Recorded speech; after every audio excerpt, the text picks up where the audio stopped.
What do you think the impact is of generative AI overall on businesses? I think the reality is that we have ample supply of great strategic opportunity, overwhelming hype, and inherent limitations that are not necessarily understood. This new intermediary will not only sort of control the search space, but it's going to control interpretation. It's going to suck all this stuff up. Here, let me give you my regurgitation of average response to this. The danger is that it's so articulate in doing that for a lot of readers, that will be good enough. In our latest Everything Thought Leadership interview, I talked to Chunka Mui, who I've known for more than 30 years, going way back to 1989. That was 2 years after I joined a management consulting firm known as CSC Index, where I was director of marketing and Chunka was a consultant.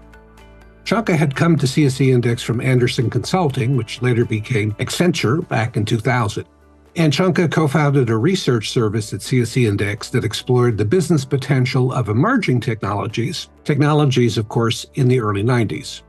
He left CSC Index in the mid-90s to join a startup consulting firm in Chicago called Diamond Technology Partners. Chunka stayed there until 2010, the year in which PwC acquired Diamond for $400 million. Diamond was what I would call one of the first digital consulting firms. Since he joined CSC Index more than 30 years ago, Chunka's career has skyrocketed. He's co-authored 5 books, including the 1990s bestseller Unleashing the Killer App. And more recently, he published a book called A Brief History of a Perfect Future, which he wrote with his longtime colleagues Paul Carroll and Tim Andrews. In their book, they create a picture of what the world could look like by 2050, based on advancements in information technology, genomics, and other core technologies. They projected how those technologies could be used to combat climate change, disinformation, disease, water shortages, and other big problems that will face all of us.